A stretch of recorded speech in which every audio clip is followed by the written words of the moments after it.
Bonsoir, chers téléspectateurs. Ce soir, nous sommes là pour interviewer une femme leader, une femme qui mouille le maillot pour les personnes handicapées, les femmes veuves et les personnes handicapées physiques.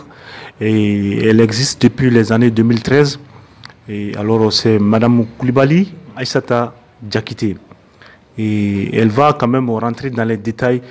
Elle est la coordinatrice de l'ONG Danayaton. L'ONG Danayaton, c'est une ONG qui existe partout au Mali, sauf Kidal. Alors, c'est elle-même, elle pourra nous dire l'ONG a été créée, comment est-ce qu'ils évoluent leur domaine d'activité. Alors, chers téléspectateurs, vous restez à l'écoute pour écouter Mme Coulibaly Aïssata Diakité.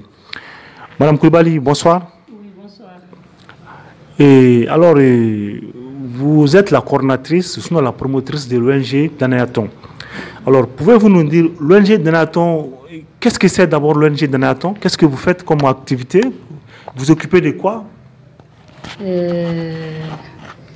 L'ONG Danayaton, c'est une association des femmes pour le progrès. Donc, cette association a été créée depuis le 15 janvier 2000 et il a eu son, comment dirais-je, l'accord cadre en 2013. Donc, il est devenu ONG en 2013. Donc, cette association a pour objectif de soutenir les femmes des milieux défavorisés, les filles mères, les femmes veuves, les orphelins, en somme les détentrices de droits. L'ONG Danayaton, et qu'est-ce que vous faites comme activité? Dites-nous, qu'est-ce que vous faites comme activité au Mali ici? L'ONG mène plusieurs activités. Nous travaillons dans plusieurs domaines. Dans le domaine de l'assainissement, dans le domaine de la formation, surtout la formation. La base même, c'est la formation, parce qu'on travaille dans le domaine de l'entrepreneuriat. Donc la formation, dans ces formations-là, il y a la saponification, il y a, comment dirais-je, le perlage, il y a le make-up, il y a la coupe-couture. Nous faisons pas mal de formations. La formation aussi des jeunes sur, comment dirais-je, la menuiserie, sur plusieurs domaines. Alors, vous vous occupez au moins de combien de femmes? Vous pouvez nous donner le nombre de femmes, le nombre d'individus qui existent avec lesquels vous travaillez? Moi, je travaille avec plusieurs femmes parce que, comme tu l'as si bien dit, cette association existe dans toutes les régions de ce pays, hormis Kidal. Par exemple, cette ONG travaille, comment dirais-je, la plupart avec les femmes. Si je dis les femmes, par mois, on peut former au moins 50 à 60 femmes par mois. Nous lançons, comment dirais-je, l'appel dans les communes pour faire l'adhésion à l'ONG.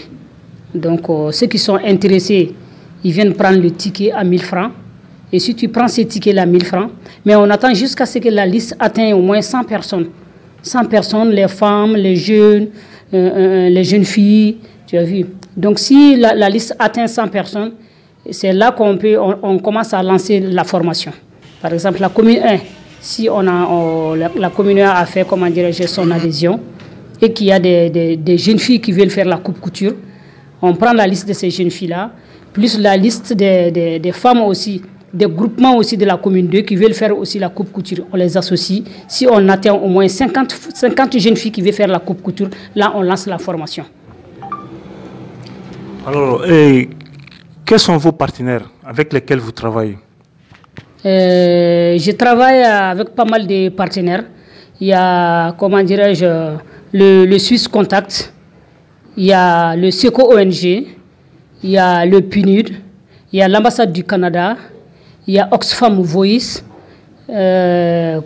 qui d'autre encore? Il y en a plusieurs. Il y en a plusieurs. Il y a le FAFPA, il y a APA Mali, Action pour l'Afrique, pas mal de partenaires. Quels sont l'apport de ces partenaires-là? Qu'est-ce qu'ils vous apportent comme soutien? Ces partenaires nous apportent comme soutien, c'est-à-dire la formation. Par exemple, il y a Oxfam qui vient de nous soutenir pour la formation de 50 femmes handicapées à Dialakorodji.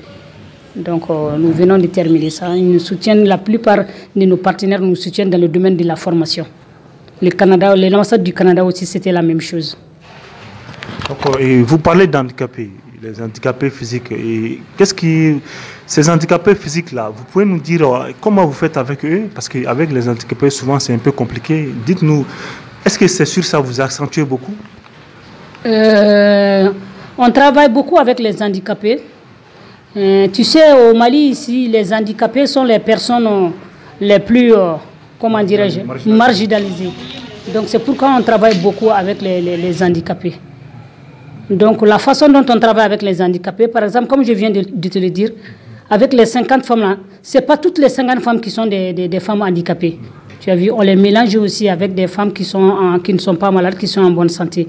Parce qu'il y a certains, comment dirais-je, trucs dans la formation que les handicapés ne peuvent pas le faire.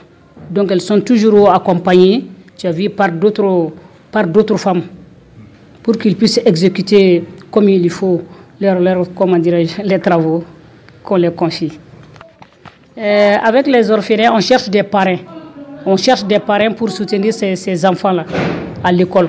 Bon, le parrainage, ça ne coûte que 50 €. C'est pour les comment dire, soutenir un moment, hein, parce que tout le monde sait que 50 €, ça ne peut pas payer, comment dire, une année scolaire.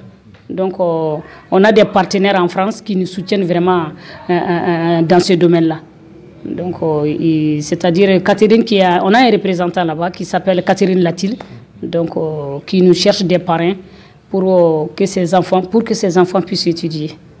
On a au moins 1000 dossiers ici, 1000 dossiers ici, mais pas plus que 35 parrains sur 1000 dossiers. Donc 15 à Pontevedra. Voilà, on a 15 parrains et marraines à Pontevedra. Et la procédure d'adhésion, vous dites que c'est 1000 francs. Et après avoir payé ces 1000 francs-là, il n'y a pas d'autres procédures, il n'y a pas d'autres choses à payer encore? Ça suffit, ces 1000 francs-là, ou bien il y a d'autres choses encore à payer? Non, quand tu payes seulement la carte d'adhésion à 1000 francs, tu n'as rien encore à payer. Dans n'importe quel domaine. Par exemple, quand on lance la coupe couture, tu veux faire la coupe couture, tu prends ta carte à 1000 francs, on veut faire la saponification, tu as ta carte de 1000 francs. Tu viens, tu rentres dans la salle, quand tu montres seulement que tu es membre de l'association, tu rentres et puis tu fais ta formation. Et puis après, la formation est sanctionnée par une remise d'attestation. Vous êtes basé où à Bamako ici précisément? Je suis à Saramboukou, l'ONG est à Saramboukou. Saramboukou qui est contiguë à Boulkassoumbougou. Saramboukou fait partie de Sangariboukou. Saramboukou ACI. Maintenant, et avec les autorités de la commune, comment vous êtes? Bon, avec les autorités de la commune, on n'est pas en mauvais terme, on est en bon terme. Parce que quand je mène mes activités, s'il y a comment dire, par exemple, s'il y a un lancement à faire, je fais appel au maire, je fais appel au maire ou au chef de village. Ils vous apportent des soutiens? Bon, pas de soutien, mais leur présence. Pas de soutien. Ça suffit leur présence? Oui, bon, que faire? Leur présence, ça ne suffit pas. S'ils peuvent nous aider, ça sera un plus. Voilà. Et avec les autorités de ce pays-là, comment vous êtes avec les autorités de ce pays, les autorités de la transition? Est-ce que vous bénéficiez de leur soutien? La transition, non, on n'a jamais eu de soutien de la transition. Les gens de la transition, bon, moi, je suis, comment dirais-je, un Malien, je n'ai pas négocié ma nationalité. Je suis obligé de soutenir mon pays, que ce soit la transition ou pas. Comme je viens de te le dire, cette association a été créée depuis 2000, donc je suis dans ce domaine-là. C'est dans le domaine du développement. Qui dit développement parle, comment dirais-je, de son pays. Donc que la transition, comment dirais-je, soit là ou pas, moi, je continue à travailler et je soutiens aussi cette transition. Et avec le ministère de la promotion féminine, vous êtes en contact avec eux? Avec le ministère de la promotion des femmes, j'ai quand même déposé une demande de partenariat, mais sans suite. Okay. Maintenant, vous pouvez nous donner un message de fin? Un message à l'endroit de la population comme message de fin? Bon, ce que j'ai à lancer comme message de fin, c'est de dire aux jeunes, c'est-à-dire aux jeunes garçons, aux jeunes filles, tu as vu, de venir travailler, quoi. Parce que c'est le, comment dirais-je, c'est le travail qui libère l'homme. Donc, si tu vois même qu'il y a assez de délinquance, ça veut dire que les jeunes, il y a assez de jeunes au chômage. Donc, si on arrive à faire vraiment former pas mal de jeunes et de jeunes filles le pays sera, comment dirais-je, autonome, quoi. Voilà. La leader qu'on vient d'interviewer, elle est coordinatrice de l'ONG Danaton. L'ONG Danaton qui sévit partout un peu au Mali ici depuis 2000. Ils ont eu leur récépissé en 2013. Alors c'est mieux. Elle a comme objectif apprendre les jeunes filles, les jeunes dames, les femmes veuves, les handicapés physiques à faire quelque chose d'eux-mêmes et d'avoir quelque chose d'eux-mêmes. Ça vaut mieux que des Kimandi. C'est ça son objectif, Madame Koulibaly. Donc Madame Koulibaly, merci beaucoup. Merci.